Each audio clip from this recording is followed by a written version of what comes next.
आज तुम्हारा पढ़ने।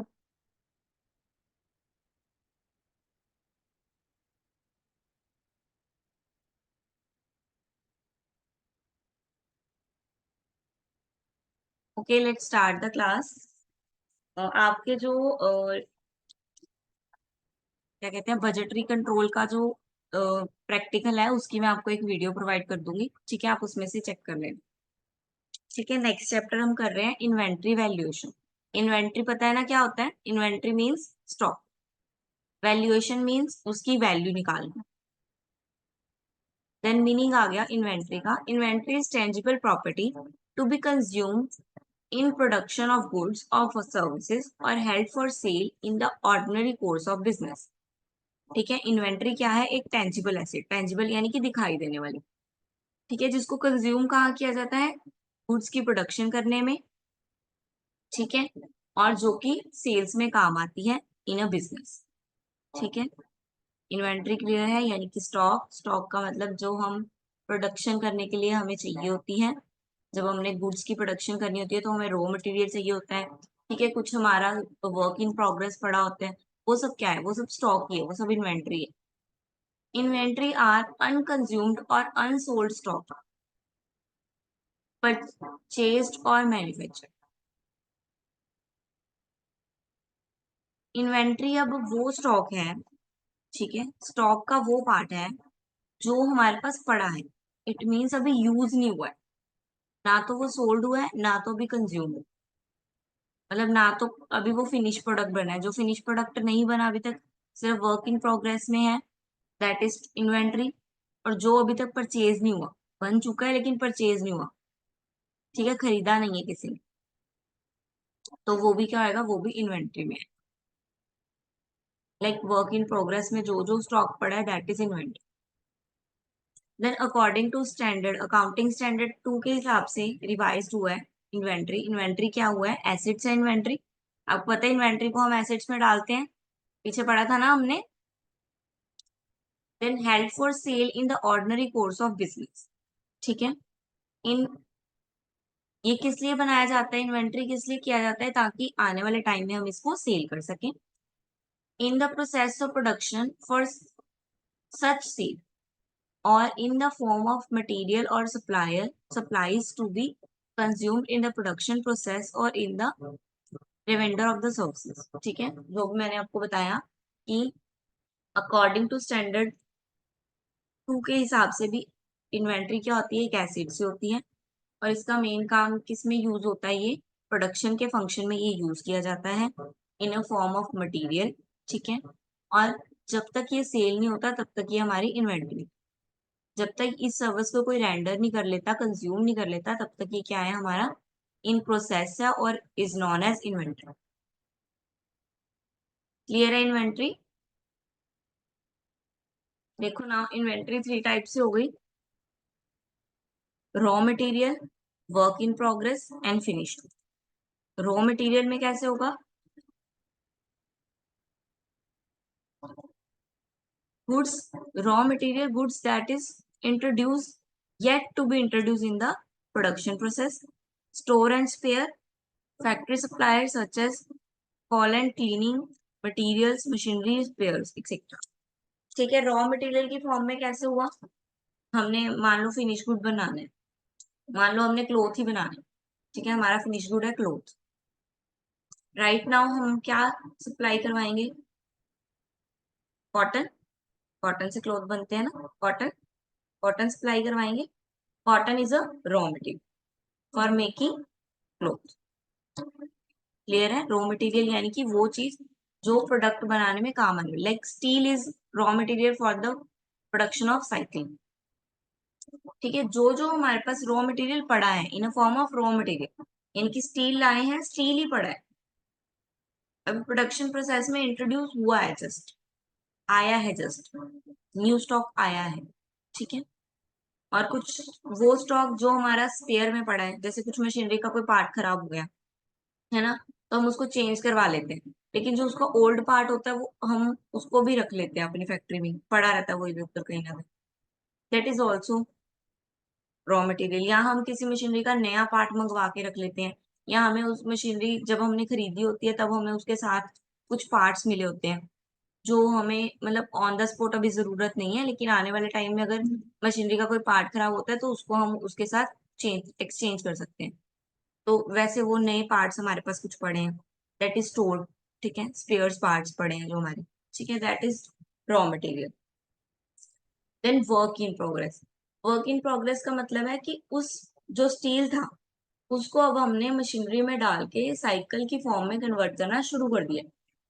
वर्क इन प्रोग्रेस नेम से ही क्लियर है कि जो काम जो उसका जो काम था हमने उसको उस काम के लिए यूज करना शुरू कर दिया। ठीक है, unit introduce in the production process but are yet to be completed, मतलब अभी कंप्लीट नहीं हुआ है, प्रोडक्शन में आ चुका है, यूज में आ चुका है, लेकिन अभी पूरी तरह से फिनिश गुड में कन्वर्ट नहीं हुआ है। ठीक है, देन लास्ट आएगा हमारा finished good. Finished good means हमने उस गुड की परचेज, यानी कि हमने उस गुड को कंप्लीट कर दिया है, कंप्लीटली बना लिया है, लेकिन अभी वो सोल्ड जो है वो नहीं हुआ है। ठीक है, अभी अनसोल्ड है, लेकिन यस वो पूरी प्रॉपर तरीके से बन चुका है। अब सिर्फ मतलब फिनिश गुड में सिर्फ परचेजिंग रह गई है, उसकी खरीदने वाले रह गए हैं। Then manufacturing concern, inventory consist of all of the above three component, और ट्रेडिंग के हिसाब से सिर्फ फिनिश गुड। ठीक है, अगर हम मैन्युफैक्चरिंग कंसर्न के हिसाब से देखेंगे तो ये तीनों इज इन्वेंट्री, लेकिन अगर ट्रेडिंग यानी कि बेचना और खरीदना, ट्रेडिंग मीन्स यही होता है ना, बेचना और खरीदना, तो अगर हम ट्रेडिंग के हिसाब से देखेंगे तो हमारी सिर्फ और सिर्फ फिनिश्ड गुड की इन्वेंट्री हुई। Then objectives of inventory valuation, objectives क्या है इसके, डिटरमाइन करना ट्रू इनकम को। The matching the matching process requires closing inventory to be deducted from the cost of production available for sold sales, determine profit as at an accounting period। cost of goods sold निकालते हो ना आप, तो वही बोल रहे हैं कि cost of goods sold निकालने से क्या आता है हमारे पास, cost of good की वैल्यू आती है जितने हमारे सेल हुए, यानी कि क्लोजिंग स्टॉक हम उसमें से माइनस कर देते हैं। क्लोजिंग स्टॉक कौन सा हुआ, जो हमारे पास रह गया, जो अभी तक बिका नहीं है, तो जब हम उसको माइनस कर देंगे तो सिर्फ उसकी वैल्यू आएगी ना जो हमने सेल कर दिया। इट मीन्स हमारे पास जो प्रॉफिट होएगा वो ट्रू पिक्चर होगी, ट्रू इनकम की पिक्चर होगी, क्योंकि उसमें से जो नहीं बेचा है वो हमने पहले ही लेस कर दिया। Determining true financial position, true financial position भी बताता है क्योंकि एसेट्स की फॉर्म में जाता है इन्वेंट्री। ठीक है, and the end of periodic period asset को हम इन्वेंट्री को कहाँ डाल देते हैं, एसेट में डाल देते हैं, बैलेंस शीट में डाल देते हैं एसेट्स में। Then effect of an inventory errors on profit. An error is the valuation of the year ended inventory will distort cost of goods sold, gross profit, net profit, equity।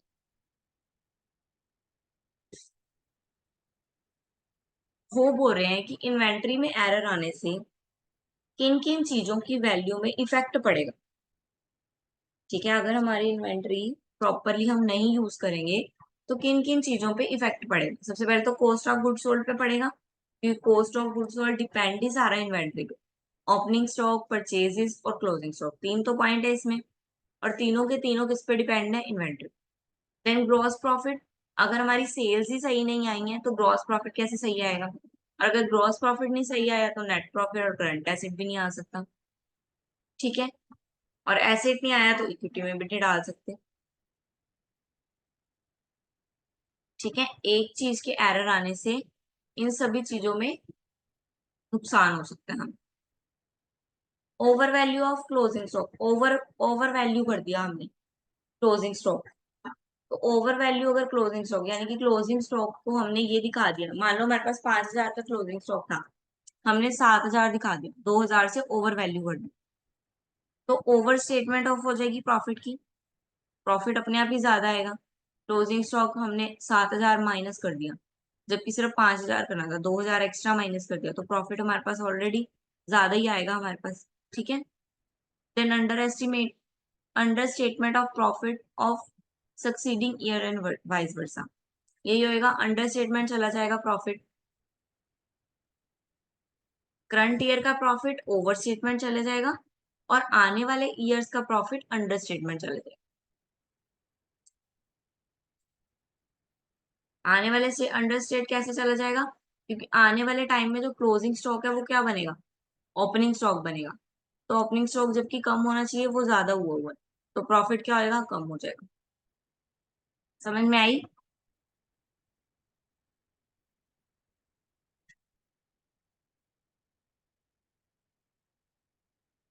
Jasleen Kaur, late आए हो बहुत।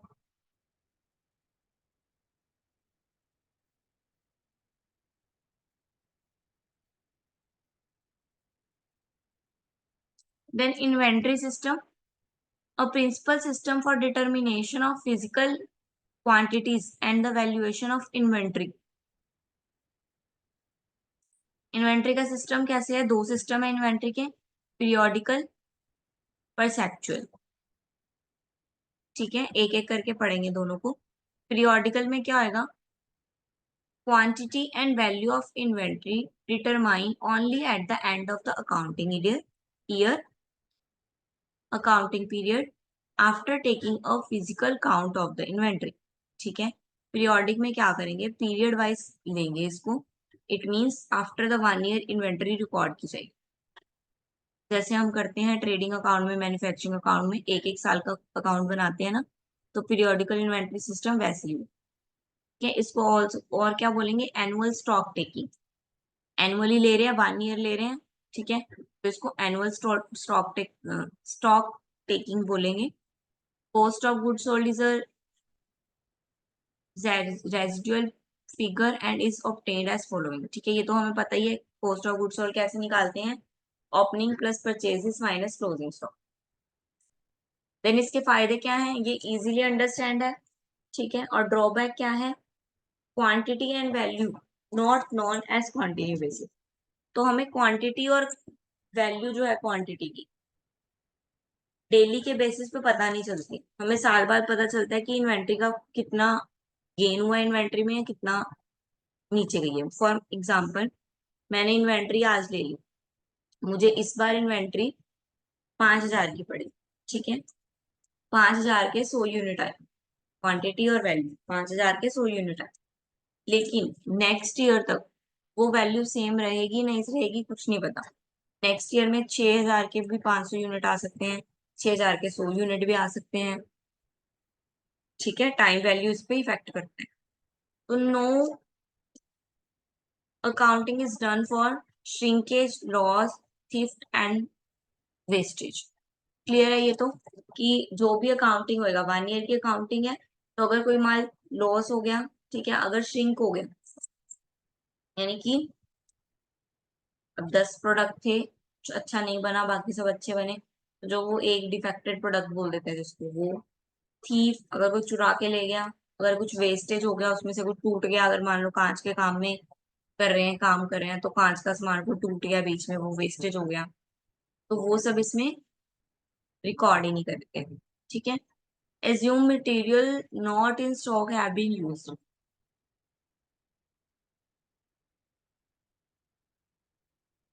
Then perpetual inventory, ये क्या है, record the balance of inventory after every receipt and issue to facilitate regular checking and to avoid closing down the firm for stock taking। ये क्या बोल रहे हैं, अब इसमें परसेप्चुअल में क्या कर रहे हैं हम, जब भी हम इन्वेंट्री परचेज कर रहे हैं, यानी कि कब, जब भी हम रॉ मटेरियल परचेज कर रहे हैं, जब भी उसकी रिसिप्ट हमारे पास आ रही है, हम उसको रेगुलरली चेक कर रहे हैं, और जो भी क्लोजिंग स्टॉक है उसको हम रिटर्न डाउन कर रहे हैं साथ के साथ, यानी कि स्टॉक जो है वो क्लियर कर रहे हैं साथ के साथ। ठीक है, कॉन्टिन्यू प्रोसेस चल रहा है। जैसे कि फार्मेसी में यही चलता है ना, न्यू स्टॉक जब आता है तो क्लोजिंग स्टॉक हमें क्लियर करना होता है पहले, है ना। There is continue physical stock taking throughout the year. and physical stock are verified and compared with the balance recorded in the stock register, bin card and store ledger। ठीक है, ये भी वही बता रहे हैं कि हमको स्टॉक को फिजिकली स्टॉक टेकिंग इसमें कंटिन्यू करनी होती है, कंपेयर करना होता है हमें अपने बैलेंस के साथ। ठीक है, वेरीफाई करते रहना होता है स्टॉक कितना हमारे पास पड़ा है, कितना मंगवाने वाला है, इसकी प्रॉपर इंफॉर्मेशन रखनी होती है। तो इसमें कैसे कैलकुलेट करते हैं closing stock? Closing stock is equal to purchases plus opening stock minus cost of goods sold. उसी को कॉस्ट ऑफ गुड्स सोल्ड को ही घुमा दिया, कॉस्ट ऑफ गुड्स सोल्ड की जगह क्लोजिंग स्टॉक आ गया, क्लोजिंग स्टॉक की जगह कॉस्ट ऑफ गुड्स सोल्ड आ गया।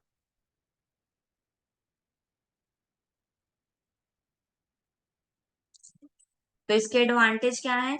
रेगुलरली चेक करने में हेल्प होती है। ठीक है, रिजिड कंट्रोल होता है, यानी कि रिजिड कंट्रोल यानी कि हमारे पास प्रॉपर कंट्रोल होता है, हमें हर हर दिन की एक्टिविटी पता होती है कि हर दिन कितना स्टॉक लगा, कितना स्टॉक यूज हुआ, कितना स्टॉक पड़ा है।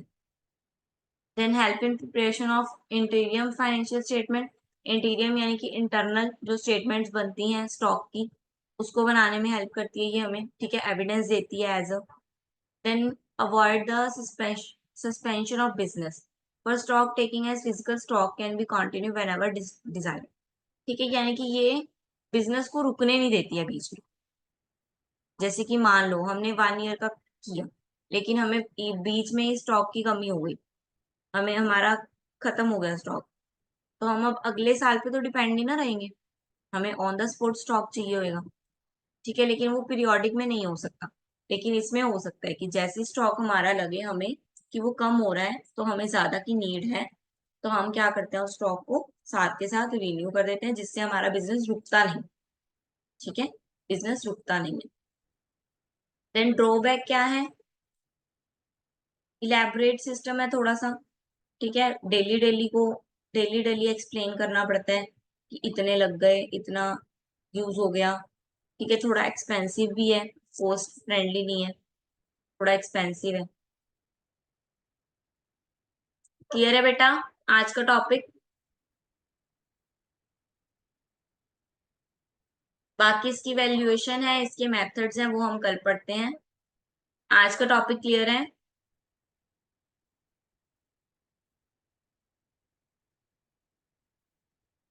हाँ जी जसलीन, आप लेट क्यों आए हो?